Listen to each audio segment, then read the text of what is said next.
한 목소리로 고백합니다. 하나님께 주목하면 하나님의 일하심이 보입니다. 한 번 더 고백합니다. 하나님께 주목하면 하나님의 일하심이 보입니다.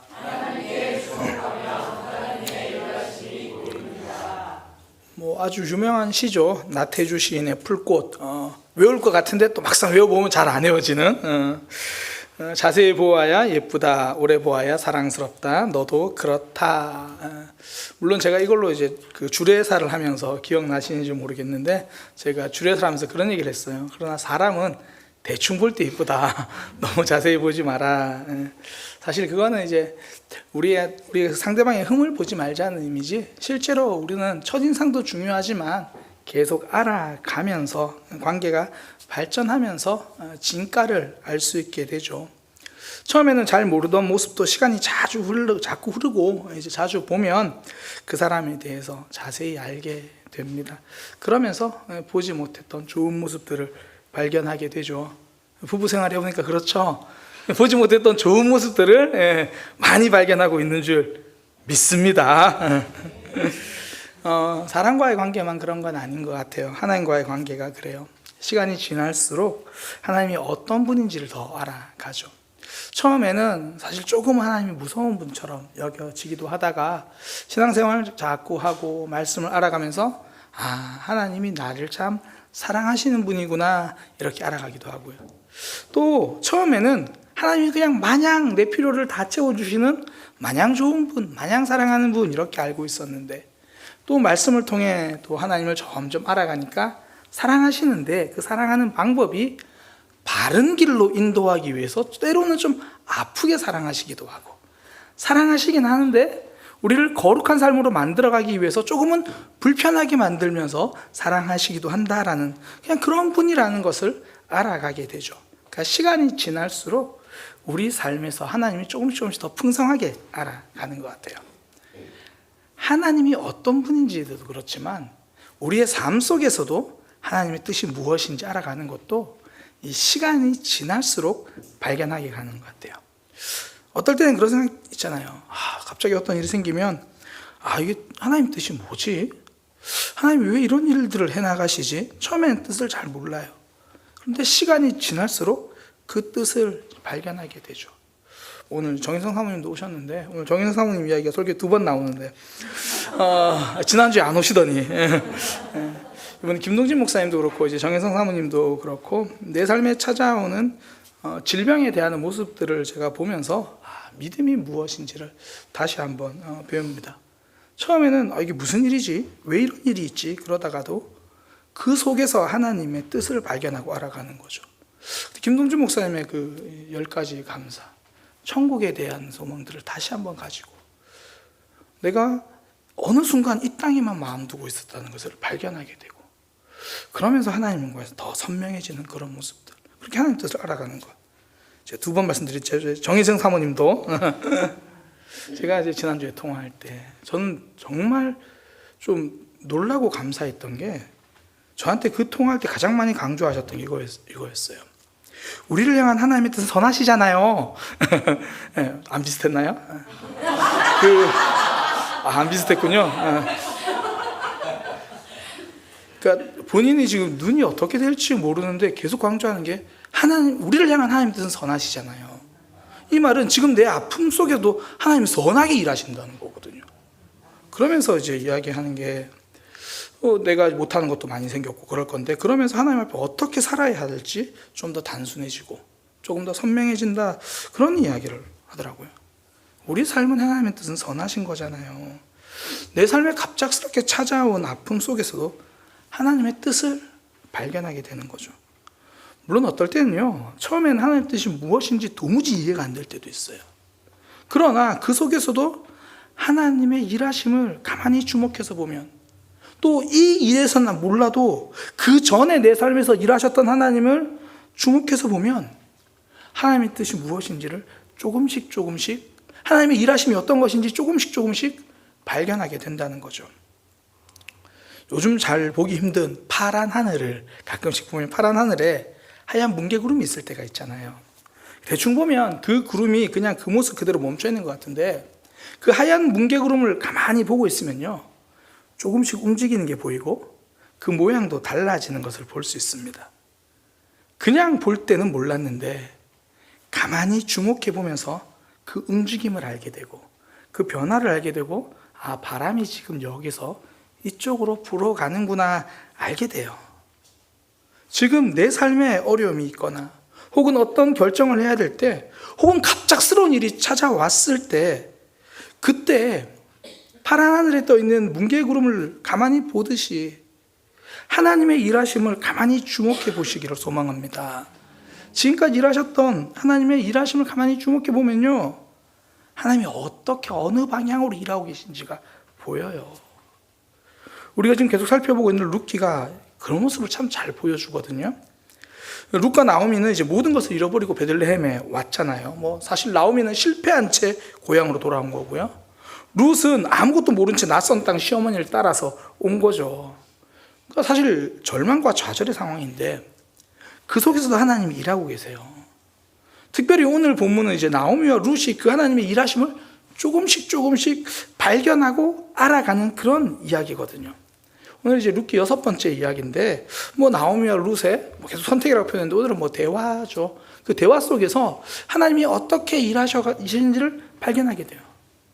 그들이 돌아왔을 때가 이제 베들레헴에 보리를 추수할 그때입니다. 추수할 밭이 없잖아요. 그러니까 나오미와 룻은 할 수 있는 선택은 남의 밭에 가서 다른 사람이 추수할 때 그냥 떨어진 이삭 하나를 주워가지고 그거 모아가지고 이제 한 끼 식사, 하루 식사 그거 하는 거죠. 사실 그마저도 사람들이 매정하게 굴면 할 수 있는 일은 아무것도 없어요. 지난번에도 말씀드렸지만 분명 율법에서는 추수할 때 이 고아와 과부들이 주울 수 있도록 떨어진 이삭은 다시 줍지 말라고 그렇게 이야기를 했거든요. 그런데 중요한 건 사람들이 그 율법 안 지키면 아무 소용은 없는 거죠. 사실 지금도 그렇죠. 불법과 편법이 가득하면 제일 피해보는 건 언제나 서민들이잖아요. 코로나도 그렇고 태풍도 수해도 그렇고 뭔가 큰 어려움이 찾아오면 생명에 직접적인 피해를 보는 건 언제나 약하고 소외된 이들이에요. 그런 상황에서 법과 제도가 그들을 보호해줘야 하는데 불법이 가득하고 나면 거기서부터 피해가 시작되잖아요. 그러니까 룻과 나오미도 정말 율법이 잘 지켜지는 그런 상황이면 그래도 한 끼 식사 해결할 수 있겠지만, 지금 어쩌면 다른 사람의 호의를 기대할 수밖에 없는 그런 상황. 그래서 룻이 나갈 때도 그런 이야기를 했잖아요. 누군가의 은혜를 입으면 제가 곡식을 주워올 수도 있겠습니다.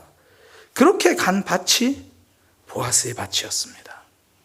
그리고 거기서 보아스의 호의를 받아서 식사할 때도 볶은 곡식을 따로 받아가지고 먹고, 곡식 주울 때도 막 일부러 떨어뜨려주는 곡식 다발도 죽게 되고, 룻기 2장 14절에 보면 나오죠. 처음에 밥 먹을 때 그가 곡식을 주니까, 볶은 곡식을 주니까 룻이 배불리 먹고 남았어요. 나중에 보면 이것도 챙겨가거든요. 또 룻기 2장 16절에 보면 말하잖아요. 야, 그를 위해서 곡식 다발을 일부러 뽑아서 좀 흘려서 죽게 하라. 그러니까 이렇게 보아스의 호의를 받으면서 하루 종일 일한 게 이 한 에바라 그래요. 2장 17절에 나오거든요. 룻이 밭에서 저녁까지 줍고, 그래서 열심히 주웠어요. 그 주운 것을 이제 떨어가지고 곡식만 이렇게 나달만 이렇게 챙겨보니까 보리가 한 에바래요. 그 오늘날로 말하면 쌀 12대라고 하는데 저는 그 말이 더 모르겠어요. 저는 이 쌀을 되로 이렇게 하던 시대가 아니거든요. 그래서 몇 킬로다 그러면 좋겠는데 한 22리터 정도 되고요. 아직 탈곡하기, 아직 그 껍질을 벗기기 전이니까 대충 오늘날로 한 8킬로 정도, 아마 그 정도 될 것 같아요. 근데 이 당시에, 이때가 지금 기원전 1000년도 전입니다. 1000년도 전. 그러니까 지금으로 따지면 3000년도 전이죠. 그래서 이 당시의 문헌들 보면, 그러니까 문헌이라고 하는 게 돌판에 쓰여진 그런 것들 보면, 이 당시에 이제 고대 바벨론 그 당시에 성인 남성이 하루 배급량이 곡식 1에서 한 2리터 정도였대요. 성인 남성이 받을 수 있는 이 배급량이 곡식 1에서 2리터인데 지금 여인이 남의 밭에 가서 주워서 22리터를 가지고 이제 온 겁니다. 그리고 주운 곡식에다가 점심때 받은 이 볶은 곡식 먹고 남은 것까지 가져왔어요. 그게 이제 2장 18절이잖아요. 2장 18절에 보면 그것을 가지고 이제 성읍에 들어와서 시어머니에게 이만큼 주었어요. 그리고 먹고 난 게 보고기도 이렇게 드리고. 그러니까 사실 나오미는 깜짝 놀랄 일이죠. 와, 이게 진짜 무슨 일이냐. 그래서 2장 19절에 묻습니다. 그에게 이르되 오늘 어디서 일했느냐. 너를 돌본 자에게 복이 있기를 원하노라. 뭐 그런 이야기를 하는 거예요. 야, 도대체 누구냐? 어떤 일이 있었냐? 사실 여기까지만 보면 오늘 하루 운 좋은 날이에요. 야, 좋다. 오늘 하루 참 사람 잘 만났다. 야, 그 사람 참 귀하다.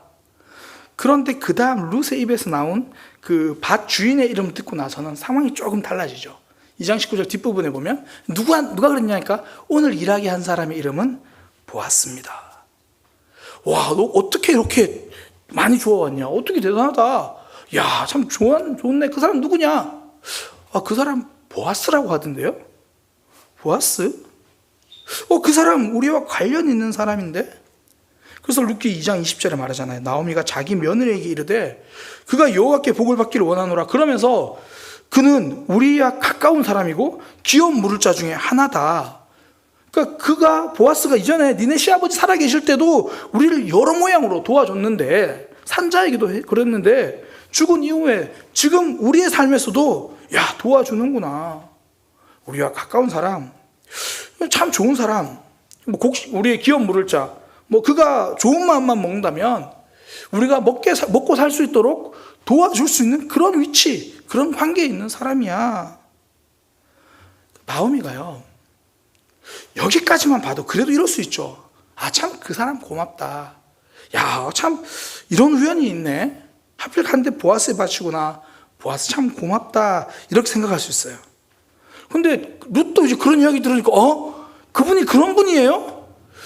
그분이 우리랑 그런 관계예요? 그런데요, 어머니, 그분이 저보고 계속 나오라던데요? 이제 그런 얘기를 하는 거예요. 그게 2장 21절에 모압 여인 룻이 이르되 그가 내게 또 이르기를 내 추수를 다 마치기까지 너는 여기 계속 있어라. 그렇게 이야기하던데요. 나오미 입장에서는 뭔가 좀 흘러가는 느낌이 드는 거죠. 그냥 오늘 하루 운이 좋은 줄 알았어요. 그냥 좋은 사람, 어떤 한 사람을 만난 줄 알았는데 이게 흘러가는 일이 심상치 않아요. 이때 하나님에 대해서 생각하지 못하는 사람은 그냥 좋은 일이네 이럴 수도 있죠. 그런데 영적으로 민감하면 이거 뭔가 하나님 일하시는 걸 느낄 수도 있죠. 그냥 지나가면 좋은 일 중에 하나예요. 그런데 하나님을 주목해서 보면 하나님이 이렇게 일하시는 게 보이죠. 예를 들어 반대의 경우도 가능하겠죠. 그냥 지나가면 슬픈 일 중에 하나일 수도 있는데 그 속에서 하나님의 일하심을 주목해 보면 이런 슬픔과 아픔 속에서도 하나님의 일하심이 보이기도 하죠. 가장 대표적인 게 요셉이잖아요. 형들이 자신을 팔았을 때 진짜 고생 많이 해요. 이렇게 고생한 사람들 있나. 제가 가끔씩 말씀드리는 건데 자녀 이름을 요셉이라고 짓는 분들은 대단한 믿음이에요. 보통 믿음은 아니에요. 진짜 고생 많이 하는데, 물론 고생하라고 짓는 게 아니라 이런 믿음의 사람이 되길 원한다, 그런 의미겠지만 진짜 고생 많이 해요. 근데 그 요셉이 그런 고생하고 나서도 하는 고백이 창세기 45장 5절에 하나님이 생명을 구원하시려고 나를 당신들보다 먼저 보냈습니다. 진짜 눈물의 세월이었잖아요. 아픔의 세월이고, 진짜 하나님 이게 뭔 일이에요? 이런 생각들을 진짜 많이 했을 거예요. 형들에게 팔려갈 때도 그렇고, 또 보디발 집에서 나름 열심히 했는데 누명 쓰고 감옥에 들어갈 때도 그렇고, 거기 있는 사람 간수 꿈을 해석해주고 나서 이제 뭔가 되겠구나. 그런데도 좌절되고. 언제 가장 슬프나요? 딱 기대했는데 그거 안 될 때. 이번에 이 사람이 진짜 뭔가를 해줄 것 같았는데 그거 안 되고. 근데 그때마다 성경은 계속 기록하는 게 하나님이 그와 함께 하심에, 하나님이 그와 함께 하심에. 그 하나님을 보니까 이게요, 단지 그냥 내가 지금 일이 다 잘 풀렸으니까, 잘 풀렸으니까 하나님이 그렇게 하신 겁니다.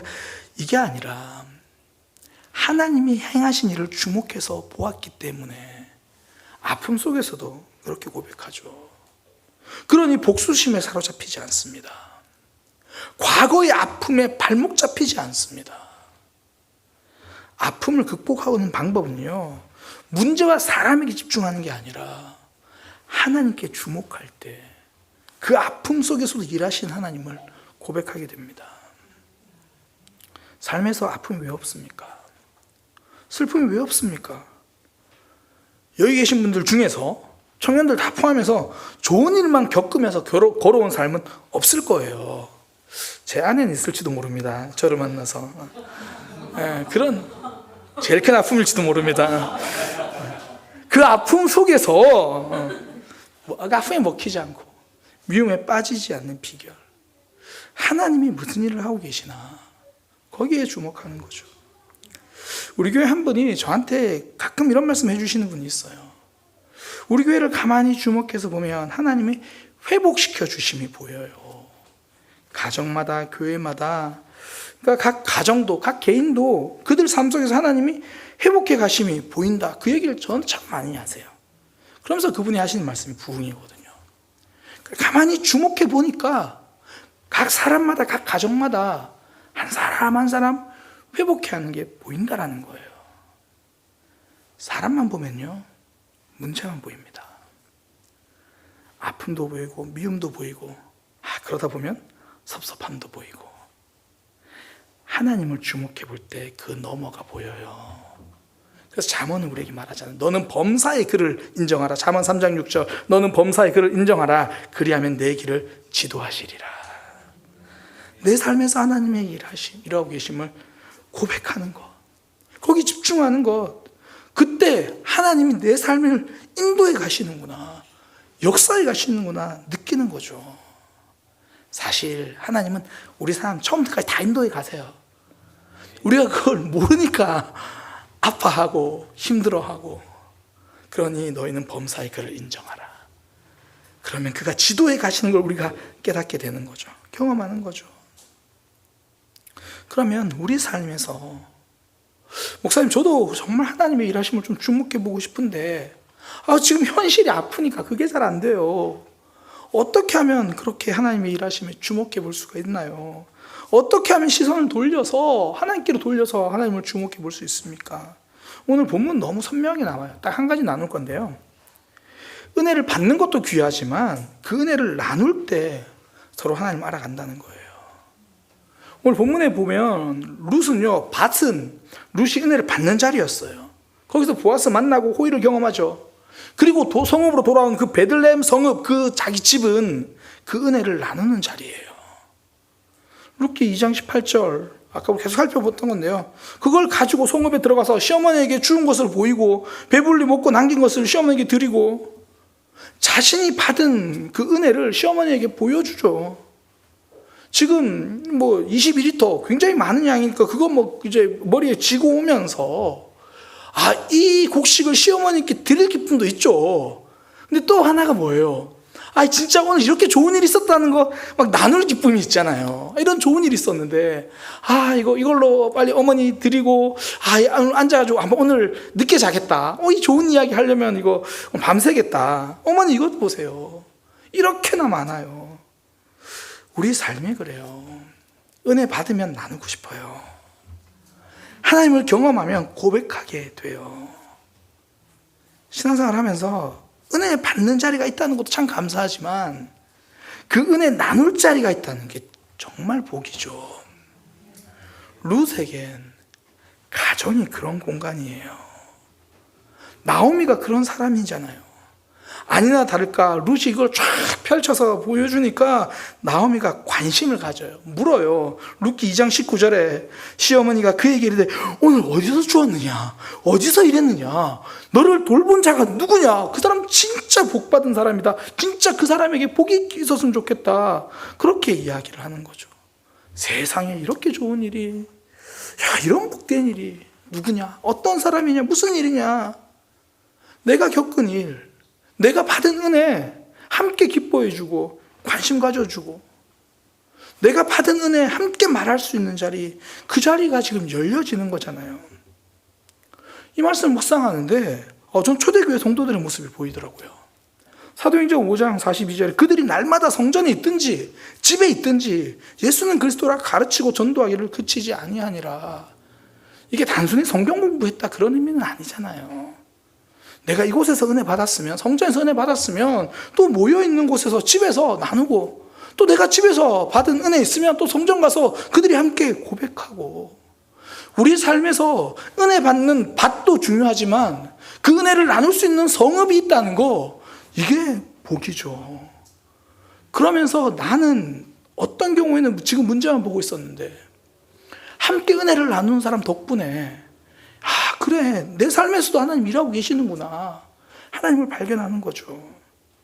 내가 받은 은혜 서로 나누고 서로 들어주고, 내가 받은 은혜가 이 사람한테 가니까 넘치고, 또 그 사람도 그 은혜를 나한테 다시 말해주니까 또 나도 넘치고, 이게 성령의 역사죠. 뒤집으면 은혜의 확산이 아니라 사라지게 만드는 게 사단의 역사죠. 저 이번에 응답 받았어요. 처음엔 다 그래요. 하나님이 저에게 이런 마음을 주셨어요. 이렇게 일하고 계신 것 같아요. 하나님이 그렇게도 일하시지만 때로는 다르게도 일할 수 있어요. 좀 더 기도해보고 그게 하나님 뜻인지 좀 잘 분별하고, 좀 은혜가 확산되는 게 아니라 줄어들어요. 그러다가 내 삶에서 일하시는 하나님을 놓치게 만드는 거죠. 근데 나오미는 달라요. 룻의 기쁨에 호응하고 질문해요. 도대체 어떤 일이야? 누구야? 그리고 룻이 보아스라는 얘기를 해주니까 그 은혜를 더 깊게 만들어주잖아요. 룻기 2장 20절에 나오미도 자기가 받았던 은혜를 기억하고 나누는 거예요. 그가 여호와께 복을 받기를 원하노라. 보아스라는 걸 알기 전에는 그냥 그가 복 받기를 원하노라 이렇게 이야기를 해요. 그냥 단순히 잘된 일이다 그런 뜻이거든요. 근데 이번에는 여호와께 복 받기를 원하노라. 그러면서 그가 살아있는 자와 죽은 자에게 은혜 베풀기를 그치지 아니하는도다. 보아스가 그전에도 우리에게 이렇게 은혜를 줬었어. 그전에도 우리에게 참 잘해줬거든. 나도 그 은혜 받았어. 하나님이 그 사람에게 정말 복을 주기로 해. 그 사람도, 내가 그 사람의 은혜를 이야기했더니 그 사람도 자기가 받은 은혜를 나누어 줘요. 내가 경험한 하나님이 풍성해지는 거예요. 그 이야기 들으니까 또 룻도 또 은혜가 생각이 나요. 그게 2장 21절이잖아요. 그분이 그분이에요? 그런데 그분이 추수 끝날 때까지 또 계속 오래요. 그런 이야기를 하죠. 그 말을 들은 나오미는 또 정말 잘 됐다. 그게 2장 22절인데요. 2장 22절에 이렇게 돼요. 내 딸아, 너는 그의 소녀들과 함께 나가고 다른 밭에서 사람을 만나지 아니하는 것이 좋으니라. 이 개역 개정 번역을 보면 앞으로도 계속 그 밭에 가는 게 참 너한테 유익하겠다 이렇게 느껴지잖아요. 근데 이게 원어는 구조가 달라요. 원어는 어떻게 되냐면 참 잘됐다, 이게 제일 먼저 나와요. 참 잘됐다. 그래서 이 뉘앙스를 좀 살려서 번역한 게 세번역도 공동번역도 뉘앙스가 좀 잘 살려지는데요. 세번역 이렇게 됩니다. 그러니까 그렇게 해서 네가 거기 있는 게 참 좋겠다, 정말 잘됐다. 그러면 네가 앞으로 다른 남자들에게 괴롭힘을 안 당해도 될 것 같으니까 정말 잘됐다, 이렇게 이야기를 하는 거예요. 이게 원어의 뉘앙스입니다. 이게 진짜 잘된 일이네, 앞으로도 이렇게 하는 게 좋겠어, 그런 의미가 아니라 진짜 좋은 일이네. 그러니까 서로 간에 그 은혜를 격려해주고 그 기쁨을 함께 나누어주고, 그러면서 하나님이 어디서 하고 계신지를 서로 발견하는 거죠. 내 앞에 아픔이 찾아오면 때로는 말씀을 들어도 그 말씀이 잘 안 들릴 때가 있거든. 나는 자꾸 해결에만 집중하고 있으니까. 그런데 나는 오늘은 진짜 너무 힘들어. 오늘 예배 나는 뭔가 하나님께서 응답해 줄 거라 이렇게 들을 줄 알았는데 목사님 오늘도 기다리라 그러고 너무 힘들어. 어떡하지? 그리고 소그룹 모임 갔는데 그러면서 오늘 저 기다리라는 얘기를 들었는데 이게 저를 향한 하나님의 뜻인 것 같아요. 저게 무슨 하나님 뜻이야? 난 아닌 것 같은데. 옆에 분이 맞죠. 저도 지난번에 그래서 기다렸는데 하나님 일하시더라고요. 그런가? 하나님 그렇게 하시나? 나는 내 삶에 주목하는데 함께 은혜를 나누면서 하나님의 일하심을 보게 되고, 그러니 문제에 빠져가지 않고 하나님을 소망하게 되는 거죠. 이제 올해부터 이제 사랑방 소그룹에서 이제 삶을 나누시면 됩니다. 그랬더니 어떤 분이 굉장히 슬퍼하고 이를 갈며 안타까우면서 저한테 질문을 하더라고요. 목사님, 혹시 은혜를 나누면 안 되나요? 말씀을 나누면 안 되나요? 아우, 됩니다. 되고 말고요. 사실 우리의 삶이 신앙이잖아요. 하나님의 백성들이 삶을 나누는데 엄밀한 의미에서 하나님이 들어가지 않고 나누는 게 그게 더 쉽지 않아요. 내가 경험한 하나님 이야기가 빠질 수가 없죠.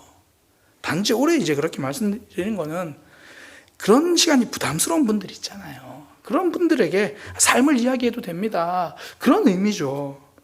주일에 나는 막 말씀에 은혜 받았고 도전 받았는데 이런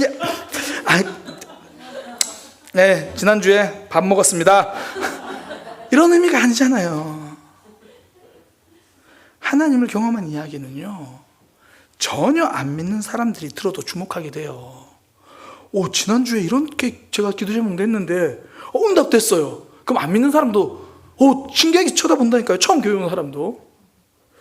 오늘 저는 참 이게 그동안 고민이고 갈등이었는데 오늘 말씀이 저에게 이렇게 답이 됐어요. 그럼 안 믿는 사람도 이게 눈 동그랗게 바라봅니다. 지난주에 제가 사실 이런 삶을 살았는데 우리 집에 CCTV 있나 봐요. 말씀 듣고 정신이 번쩍 들었습니다. 함께 훈련학교 하면서 제가 참 좋은 게 뭐냐면 뭘 더 배워서 좋은 것도 있지만 사실 이번에 하는 거 저는 더 배운 거 잘 없는 것 같아요. 하나님을 경험하는 삶을 거의 압축 요약해서 하고 있기 때문에 내용을 정리하고 있는데, 그런데 서로 간의 믿음의 고민들을 나누는 시간이 너무 좋아요. 함께 고민하고 함께 하나님의 일하심에 주목하고 내가 받은 도전 말씀들을 통해서 내가 하고 있는 고민 저 사람도 하고 있구나.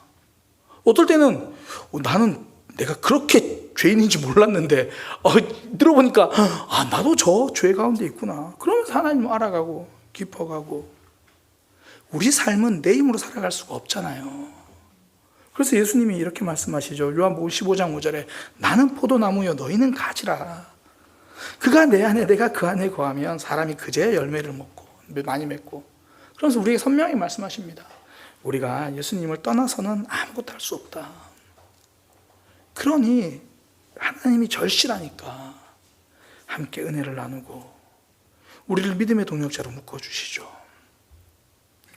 작년에 개봉한 영화죠. 아마 거의 보셨을 것 같은데, 서울의 봄.